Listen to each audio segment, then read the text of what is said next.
Good morning, good afternoon, good evening, good whatever time it is, wherever you are. My name is Aneesh de Vos, and I am quite smiley today because our amazing guest, who I will introduce later, is also a Nottinghamshire lass, as am I. However, we have an interloper in our midst of David Buckler.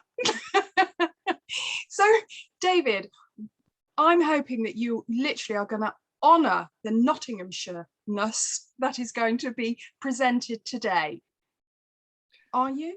Well, I'll give it a good go. I know Nottingham very well, as you're aware. I've been to university there twice in my lifetime. Okay. And I like Nottingham and Nottinghamshire. I've worked in Mansfield on and off over the years. So, yeah, adopt me. You are definitely in our adoption list, right? Okay, so we're going to let you in. I have to say, confess before we go any further, I'm not actually from Nottinghamshire in the beginning. Oh no, another interloper. Carry on, Anne. Well, that's it. I'm from Cumbria originally, but just over the border from me. Yeah, yeah, I knew that. You see. Yes, you knew that. You spotted up. Fantastic. So, as ever, and I hash up these beginnings, and boy, have I missed community connections. Me too. It's my one place where I can show that none of us are perfect, and neither should we. Now, and embarrass me at the same time. Absolutely. You finally got your own back. So, the reason that I'm a little bit excited about the author Anne Goodwin coming to us today is because Anne describes herself as a writer of entertaining fiction about, and three of our very favourite things on Community Connections: identity, mental health, and social justice. So we're a little bit excited. But Anne, you have written a book, haven't you, that's called Matilda Windsor is Coming Home. And you're also a retired clinical psychologist. So a little bit intriguing. You've written this book. Do you want to tell us a little bit about it? I do, yes. Thank you. Yeah, I worked as a clinical psychologist in a long-stay psychiatric hospital in the 1980s and 90s. So this was when the hospitals were closing, which was actually a really exciting time and a scary time as well, because we didn't quite know what was coming next or what we were supposed to be working towards. But it was great thinking of the damage that had been done to people who'd lived in those institutions for decades, the chance to give them better lives. So that was a kind of a really exciting job to be doing almost like 30 years ago. Time went on, I became a writer, and my first novel, Sugar and Snails, was about a woman who'd kept her past identity a secret for 30 years, afraid she'd lose everything if her secret gets out. And so that was my first sort of fictional foray into looking at identity. But my interest in identity goes back to my work in the psychiatric system, because one of the things that really intrigued me really was what people did with when they were given an identity as a psychiatric patient, and it was really given to them rather than something that they kind of voluntarily chose. Now, for some people that was positive, because it meant that they could get help and they could use that help, but quite often, especially in the long stay hospitals, it might either kind of make people feel depressed and hopeless, or there were people who would just reject it altogether. And of course, in that psychiatric system, it wasn't considered in terms of like one reality competing with another. It was like, you know, so they were deluded because they didn't accept this diagnosis. But really, of course, when there's so much stigma around mental ill health, it was quite, you know, not surprising. It seemed quite sensible, really, that they kind of reject it all together for some people. So that was an interest at the time. So coming to this novel, in my reading, and I wrote a blog with book reviews, I'd specialised in reading about fictional therapists. So I've sort of reviewed about 80 books that included a fictional therapist, although not all of them have got a big part in that. And I was also interested in reading novels about mental health and set in psychiatric hospitals, or the old asylums as they were called. Yeah. But I didn't come across any that gave an accurate description or picture of the hospital closures. And so therefore I thought I'd write one, and Matilda Windsor is Coming Home is the result of that. Fantastic. David, and what the result is too. Yes. David, I'm going to hand over to you, because you have read Anne's book cover to cover, haven't you? And we've had long discussions about it over the past 24 hours about it. Yeah. Yes, and what can I say? It's one of the most entertaining reads I've had in a long time, but also informative. The humour is amazing, but it's coupled with this dark side of people trapped in institutions for reasons, well, Matilda's reason. And I'm going to be careful here, because I want people to find out about this book themselves. So I'm not going to disclose too much. But Matilda's, I would imagine, was a particular common reason in those times. And I'm talking from 1936 up to 1991 for being locked up, being taken out of the way.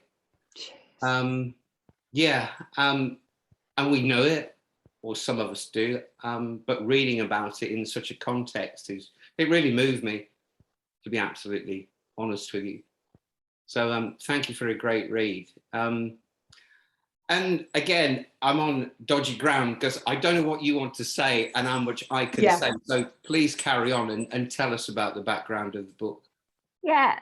Well, first of all, I'm really pleased that you enjoyed it. I mean, I have had positive feedback, but I'm also open to the possibility that it won't work for everybody.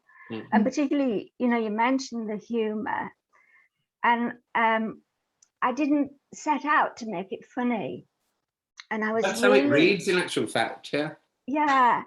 I mean, I was really sort of shocked and worried at the beginning, because I had this character, and Matilda, who, you know, as I was getting to know her, and I mean, first of all, I wanted the reader to have a kind of I wanted the reader to like her, and some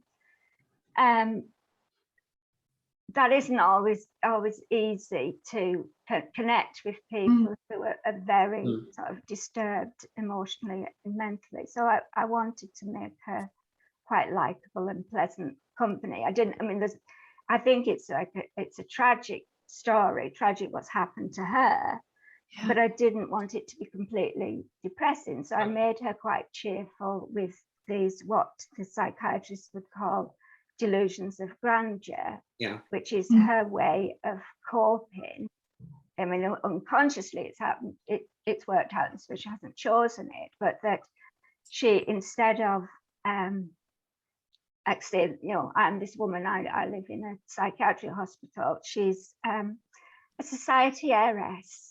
And the nurses are her servants. The other patients are her guests, and the psychiatrists, when they come to interview her, are journalists who want to get, you know, the latest gossip from a society heiress. Yeah. And so that keeps her quite cheerful, and in that way I think she's survived, you know, in a slightly different reality from those around her. And she has certain skills, doesn't she? She does, and she's quite, you know, and she makes some mistakes, and you know, and as we all do, you know, I do in introductions. Yeah. She's a little bit snobbish, because she thinks she's better than other people, but she's kind and caring as well. But yeah, I was saying about how I didn't realize she was going to be funny, and I was worried about that, because, you know, people who are psychiatric patients can be, that still nowadays can still be the butt of jokes, and I'm really worried about that happening with my character. I also worried that if it was funny, it would dilute the tragedy, that, you know, that people wouldn't see how dreadful it was, what had happened to her. First of all, how she got to the hospital, and how she then wasted 50 years of her life, which might have been very, very different. I mean, she had humble beginnings, but she had hoped to be a doctor. That had been her dream as a child. She might not have made it, but then the only career that she had was as a psychiatric patient, which was kind of the other extreme. But it seems that it, you know, that the humour seems to work for people generally, that, and my impression is that, I don't know from all the feedback, but from some people, it's really the closest that they get to somebody with a severe mental health condition, or whatever we call it. And that's quite a responsibility, really, to feel that. But she handles it. Yeah. My character. The characterization is amazing, and I found myself laughing with Matty rather than at her. You know, that's a bit of a skill on your part.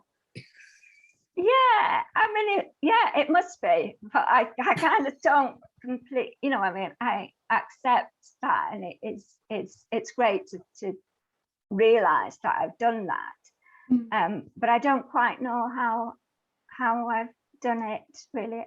And I just loved spending time with her as well. I liked writing her scenes. I liked being inside her head. I mean, it's not, you know, as the story progresses, it isn't all so jolly, and, you know, sometimes that's sort of very disturbing. But I like the character. I'm always really glad when I hear that, you know, like. I love it to pieces, I've got to be honest with you. You were he was really, because obviously I know the plot, because David has talked me through it, and I was like, right, I'm having, you know, I need to read this now, because it just sounded absolutely brilliant. But one of the things that and because I don't want to give away the plot, but one of the things is the injustice, and as you say, you know, that identity, you know, that is an identity that is forced upon somebody, and that lack of choice. And, you know, we are still a very, very long way in terms of how we are working with people with emotional distress. I'm trying not to go on one of my rants, but everybody knows my rants about this. But the fact that, in actual fact, this is in my lifetime, David, yours and yours, that in actual fact, people were locked away for what society considered wasn't acceptable.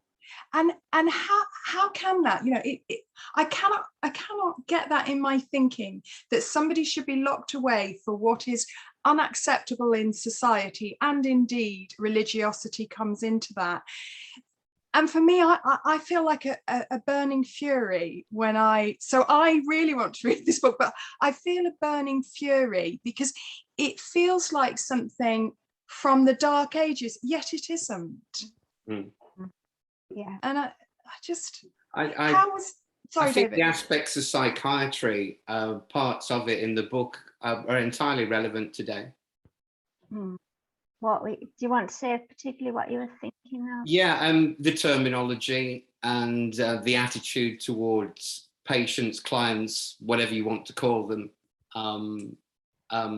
that almost, you know, and I'm not tarring all psychiatrists with the same brush, far from it. But it is just that distance, it's that lack of empathy, I guess. And it's institutional. It's not necessarily from the individual, it's the institutionalization of the distance.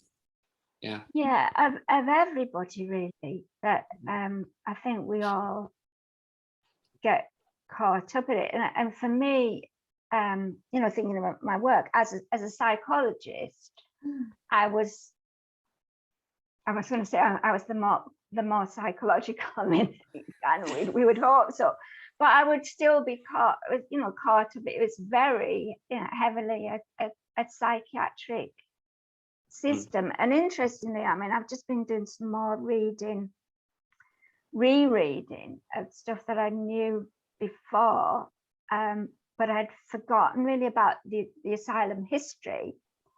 And I don't know how much you know about that, but in the early 19th century, there was William Tuke did the work at the York Retreat, who's a Quaker, and wanted something more humanistic way of looking after people, and was very successful. And this at a time that people in the other asylums were kept in chains and, you know, sort of left on straw mattresses over the weekend while the staff went off for the breaks or days off. But then there was the Asylums Act of 1845 that established that each county could have a publicly funded asylum for the people, and how quickly that was taken over by the doctors, really, even though they had no expertise at all in the area. They took over the what was called the moral treatment, which was the more kind of humanistic environmental approach to it wasn't actually a treatment, it wasn't a cure, but it was a way of supporting people through whatever crisis they were going through. But that it was very, very quickly it was a fiefdom of these what were called the mad doctors at that time, who practiced their various different treatments over the time, and sort of quite haphazard ones, and still perhaps to this day, although, you know, I think you need to be quite up on the detail to properly criticize it, which I'm not. You know, I'm thinking of the interview that you did with Lucy Johnson, where she's very good at that, and I don't have the facts at my fingertips, but the culture was, you know, very much of. Yeah, I have some personal experience, and my father was institutionalized on and off for a lot of his life, and subject to all sorts of things like, you know, ECT, etc. And I did some research as part of the history of post-traumatic stress from the First World War onwards. So asylums came pretty much into some of the research. And again, you know, I'm not an expert, I don't profess to be. I know the background, and that's what made the book even more fascinating, if that's possible. Good, yeah. I mean, yeah, because again, if people have personal experience, I always worry that it might be hard to read about it. And I've just had feedback from a woman who's an expert by experience, who was in one of, later on, but in a long stay hospital for a couple of years. And I feel honoured that she took the time to read it. That must have been fascinating. Some positive feedback on it. And another woman whose mother was a long-term patient, and she also identified with it, enjoyed it. But I think, yeah, I mean, it is, other than, you know, being there as a professional, I think it's a lot easier than having been there as a patient, or as, you know, with family there. So I feel that it's kind of a lot easier for me to write it than it might be for some people to read.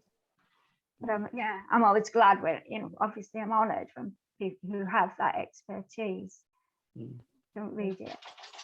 What do you think? It's authentic.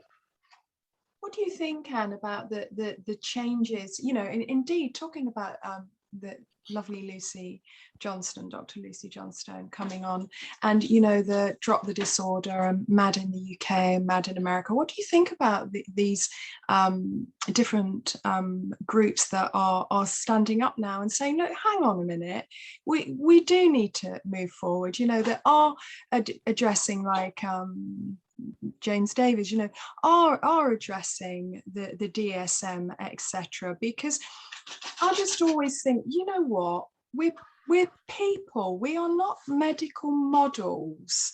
And thinking of the humour, I mean, I'll very openly say, I once sat in front of a clinical psychologist who said to me, don't you find it strange that you laugh at the most serious of things? I looked at her and I thought, an extraordinary thing to say. So I said, I was in my early 20s, and I said, no, I call it survival and coping. That's what I call it. Oh, and then I went off and I was due for the next week, and I phoned her and I said, do you know, I'm not coming back. She was a bit taken aback. And she said, why? And I said, because I don't think that you saw me. And I don't think that we connected. And I can't see then that I can feel safe with you. Well, she was quite astounded, because this was 30 years ago. I was arsy then. But so I actually think that humour is actually really important. So I'm really glad that you've put humour in your book.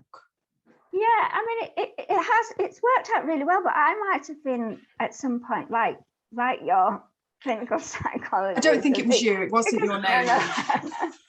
No, it wasn't me. But being quite a sort of a serious-ish person myself, really, and maybe I'm kind of learning myself how to have those two sit alongside. I think of.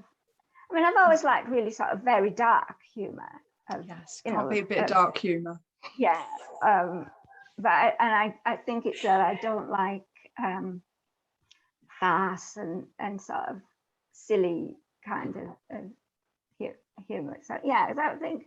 But yeah, it's interesting sort of how to bring in humour. There's a great couple of lines. There's a great couple of lines in the book that, you know.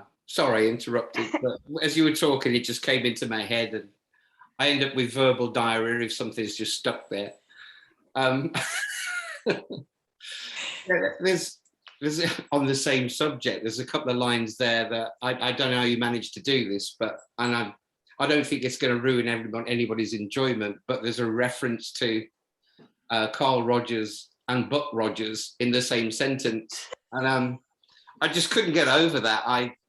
But it explained, it's in context, and the sentence explains where it comes from right from the start, but I couldn't help but smile. Yeah. Yeah, yeah, I was quite pleased with that. I mean, my only worry was that not everybody reader, not every reader of course. would know who Carl Rogers was, but I think it actually does explain that. Yeah, that was the bit about the manager, the manager of the hospital.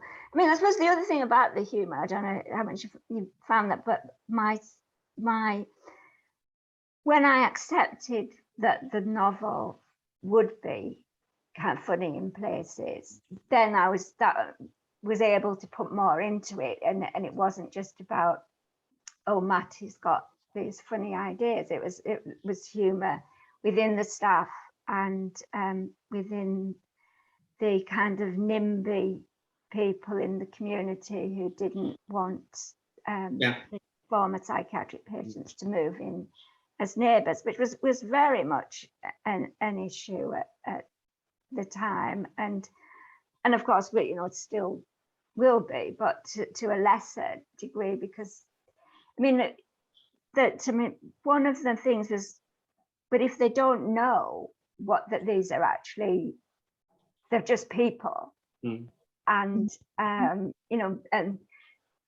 they must have all kinds of fantasies about what they're like, that they've been shut away for years. They might think that's for a very good reason. So that some of that NIMBYism, I think I kind of tried to sort of show some understanding of it in the novel. But some of their meetings were quite chaotic, and the meetings in the hospital as well were equally cat and just kind of missing the point. But I mean, I think that's something that we were all guilty of, really, at that time, and that you'd have particular assumptions, and you'd have a particular role, and you'd have a kind of this track that you would go down, and it would be quite difficult in the way you think about things, or just in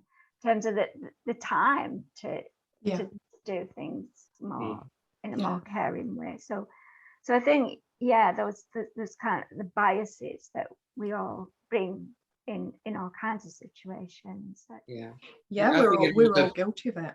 Yeah, it all paints that picture of people trying to do their best without the resources, or limited resources. It really gets that across. They were trying hard in most cases. Yeah, and Janice is the young social worker who's very, I don't know what did you think of wants Janice? to mix it up, a free spirit chucked into the system, that wanted to right all the wrongs and make things better. Yeah. With her own problems aside from that, Find me a therapist that hasn't got problems. If you're out there, come on, Community Connections. We would love to know you. I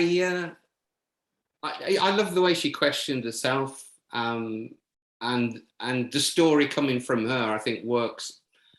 Mostly coming from her, works very well, right from the start. I struggled a bit at first, I must confess, in the first sort of quarter of the book, wondering where this was coming together. But then I realised that there had to be some serious characterisation going on to set the stage, and after that, it was great. Oh, well, thanks for persisting. Yeah, I think it's because there's like the three different points of view. So there's which does, it means that kind of setup phase takes longer, and it's also quite you're kind of switching from one. It's complex, isn't it? To the other, which was again going back with, it was marvelous that this woman that I referred to as expert by experience, that she said she had some memory and concentration issues, but she was able to read it. Yeah, but it's a kind of weaving that story around the different threads. And may I ask you, how did you become a clinical psychologist? Clearly you became an author through that pathway of that understanding and experience of working with people in emotional distress. But how did you become a clinical psychologist? In a very, very boring way, really, to be honest. I mean, I did a degree in psychology and mathematics. Right. Then I did a PhD in depression and cognitive theories of depression, which was just at the start of the cognitive therapy. So it was with Mark Williams, who's quite he became quite famous in cognitive therapy. And then I got on a clinical psychology course, and so did the training. I guess why was I drawn to that is perhaps a more interesting question, which I'll kind of probably just touch on very lightly. But I had my own issues, which didn't really get worked through till quite a lot later. Right. Yeah. Okay. It's interesting, isn't it? I mean, I very flippantly said, find me a therapist that hasn't, got an issue going on. But there is a draw to it, isn't it? There is a draw of understand myself, and David often talks about that when you want to give that back. You want to say, look, this is what I found out. Please, can I share that with you? So I think there's something, and I think that the changes that are occurring at the moment, I think that there is something about us coming out of the cupboard, so to speak, coming out of the asylum in our mind of when we are dealing with emotional distress, to actually, as a therapist, I'm not saying that we are neither better nor worse, but I think that if the client opposite you has an idea, I might say to somebody, I hear you. And they don't need to know what it is that I hear, because it's a little bit like a Welsh person speaking to a Welsh person. You don't need to tell the person that you're Welsh, you can hear it. And I just think sometimes those gentle moments that happen in between, and are probably not textbook or anything like that, but that knowing and that understanding, I actually think that this is a lot more helpful, isn't it, to the whole world of therapy, that we are now being much more open, and we are challenging it as a system, and challenging that medical model that, yes, it's got us this far, but when you read Mad in America and stuff like this, and and when people read your book, it's not far from the truth, albeit it's a fictional character. That in actual fact, people like you writing books like that from that experience as well, actually that adds into this change that is coming up, because it's timely now for this to be different. I'm not sure I'm so hopeful about things being different. I don't know. I mean, I haven't given it much thought in this particular way. I mean, I think, yeah, sort of vulnerability can be a strength, and kind of acknowledging that vulnerability, and the kind of the making connections between people, and the listening to people. But I also think of politically that we're quite divided, and and there are major issues, not just about how we're coping individually, but major issues as a society, like, you know, like the climate emergency, that we're Yeah. just completely ignoring. So, well, we're not ignoring, but, you know, that we're not acting fast enough. Yeah. So I do apologise, my cat's arrived. It's not my cat, it's my daughter's cat, not usually here.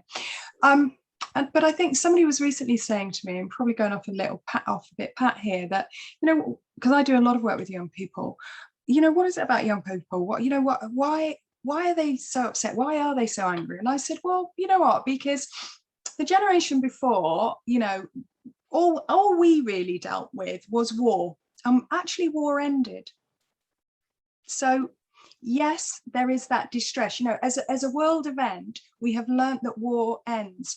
But these youngsters, because, you know, I'm 52 almost, you know, so I'll have popped my clogs in 20, 30 years. These youngsters, their future is not war.